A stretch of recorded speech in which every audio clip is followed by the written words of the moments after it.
Have you upped the training this winter? For sure. I think you're always kind of doing this anyway. I mean, it's cumulative over the years. It? Yeah, it is. And I think also because I drove the car, and you work out pretty quickly things that are strengths, because everybody has things that they're good at. You know, a lot of people just naturally have maybe a strong neck, and then others don't have a strong neck, or you know, physically in different ways. There's things that you suit and things that you don't. So Go on, can you share your data? Like what can you shift with your neck? What happens when an F1 driver's neck gives out mid-race? Check this video out.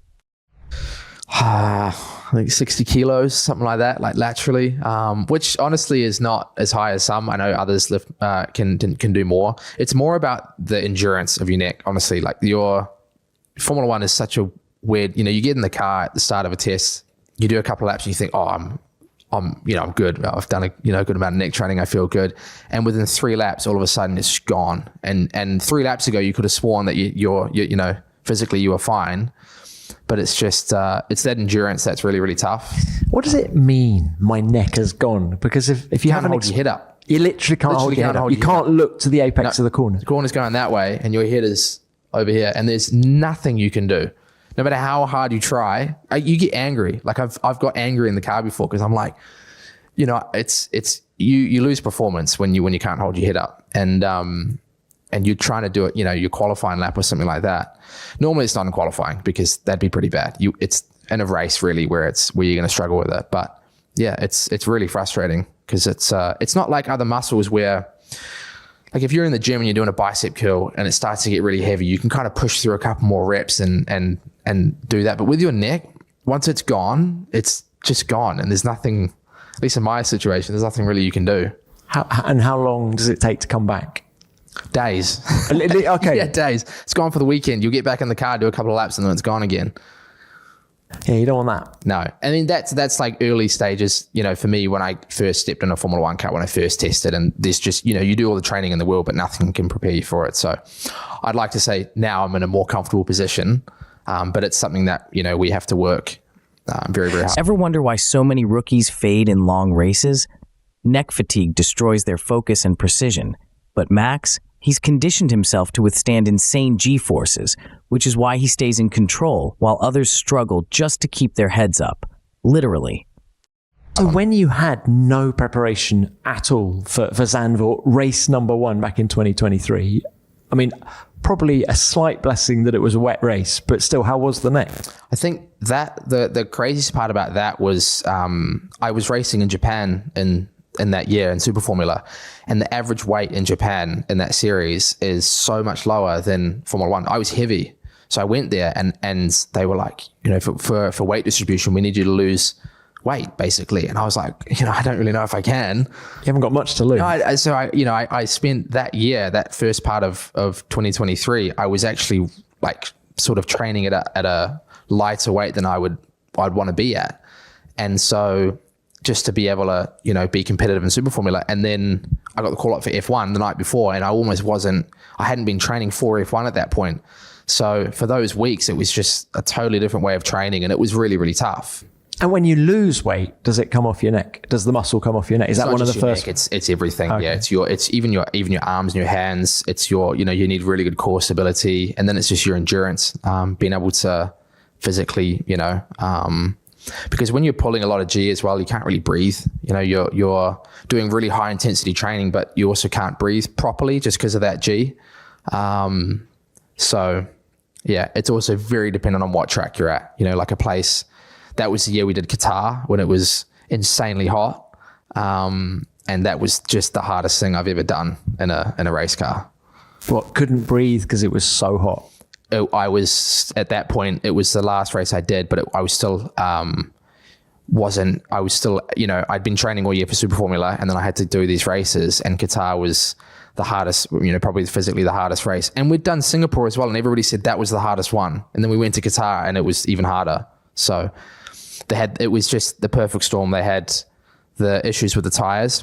So we had 3 mandatory pit stops. That's right. So you were just flat out. It was just quali for 3 the whole time. And it was just the hard, yeah. Jumping into F1 mid-season is already a massive challenge, but doing it without proper physical conditioning, that's almost impossible.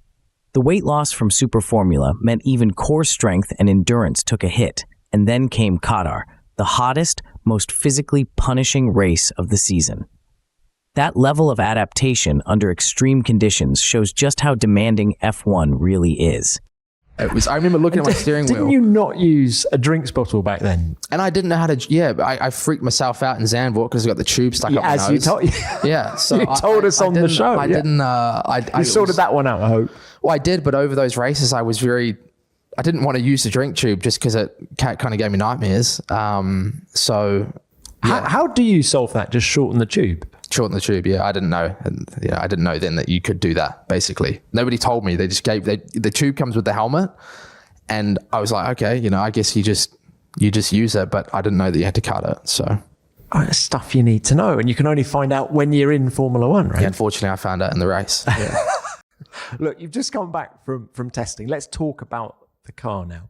A few reliability gremlins, but you did, 149 laps over the 1.5 days. Tell us about the car. What is the RB21 like? So far, it feels pretty good. Obviously, we're in a situation where the regulations are sort of at the end of we change next year basically. So everybody's more or less pushing the limits of what's capable out of these cars, and that's why it's been very, very close in the last 12 months. So in a way, not a huge amount is going to change. I don't expect, at least. And I think in testing, it all looks, I would say, as expected. But it feels good. I think for us, the main thing is having the car in a nicer window to drive. That's basically a better balance for us, as drivers, because it makes a big difference. You can have a really fast race car, but if it's really hard to drive or really sensitive, then it's going to be difficult and you're going to lose performance there. So the main thing is it feels good. Imagine going into a race and realizing midway that your drinks tube is too long, making it nearly impossible to use. How does no one mention that beforehand? These tiny details can make or break a driver's comfort in a race. And in a sport where every bit of endurance counts, hydration can be the difference between survival and complete exhaustion. You say, so it's in a better window. That means it's more drivable, less oversteer. That was definitely a factor. Yeah, it's not always just oversteer. It's just you're looking for the perfect through corner balance. A car that does everything you want it to do from the moment you turn to basically releasing the steering wheel on the gas out of the corner. And there's lots of phases you go through in a corner there. So you want to try and have the most connected, well-balanced car that does what you want it to do.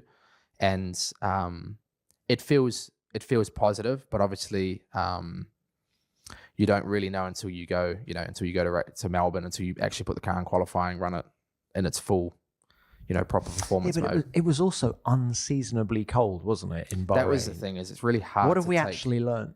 Well, we've learned for tracks that are going to be potentially at that temperature, that, what the car could be like. But I think... Where? Vegas? I can't think of anywhere else.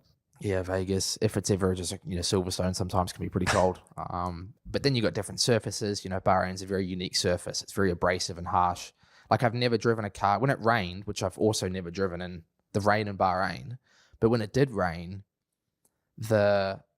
I've never had this where I'm driving around and I could see the tires going dark because of the damp. They were getting damp basically, but there was still grip because the surface is so abrasive that you're kind of not gripping to the surface. You're kind of gripping into the harshness of it, and you still have grip, which was super weird. Because when you see rain on your visor, you see the tires going dark. You basically getting wet, and you think you have no grip, but then all of a sudden there was.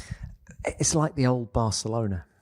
The old layout, the old track surface in Barcelona used to be like that. Very abrasive. Old surfaces are like that. When they resurface tracks, it's a lot smoother and it holds a lot more water on the surface of it. You get a lot more standing water. So, yeah. Look, so how confident do you feel in the car heading to Melbourne?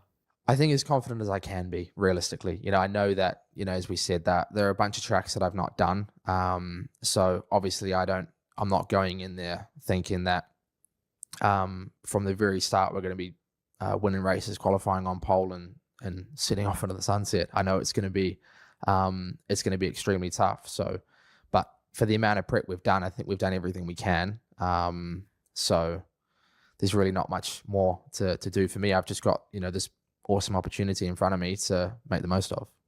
Finding that perfect balance through a corner is what separates the best cars from the rest. But how often do drivers actually get that ideal feeling? Rarely. Testing in unpredictable conditions, like the cold in Bahrain, makes it even harder to assess true performance.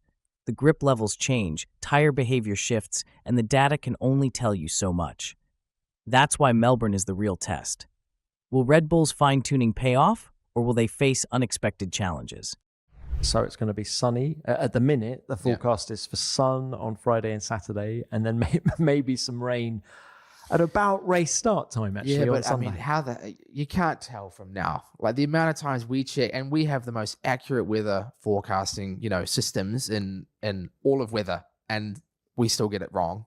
So I just can't, You're not buying it. Even the night before, you look at the weather forecast and it doesn't do what it says it's going to do. So, and you do get 4 seasons in one day in Melbourne. You do. But I think the main thing is probably like at the moment it's quite warm there. So I expect it to be very warm regardless of the weather, it's going to be quite warm, I think. But look, so there's been limited mileage for you in testing. Actually, compared to the other drivers on the grid, you're one of the fewest in terms of laps. But you have driven RB19 and RB20 in the past. Does this car feel the same in terms of what to expect from it? It's definitely not the same. They're all evolutions of each other. So it's just an evolution of last year But in terms of extracting a lap time from it, is the methodology from what your inputs is it the same as last year, do you think? I think it's similar, but it's we're trying to make the car faster and we're trying to make it easier to drive and it does feel better to drive. Obviously for me as well, I've come from a car that wasn't a Red Bull racing car, so that had its own sort of unique characteristics, and this car's actually quite different to drive. So for me, it's very different because I haven't raced a Red Bull car before. So although I tested it, it's not what I'm used to.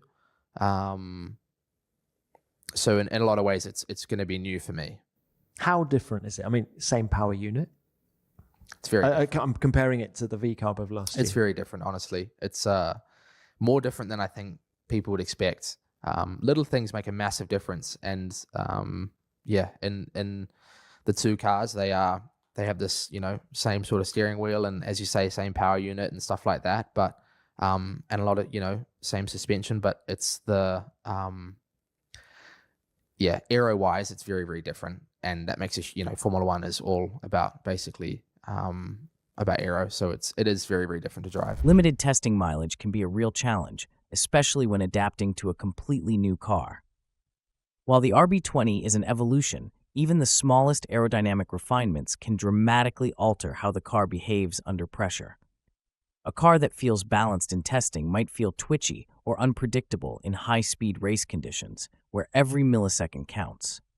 That's why adaptability is key. A driver who can quickly interpret the car's behavior and make real-time adjustments will always have the upper hand.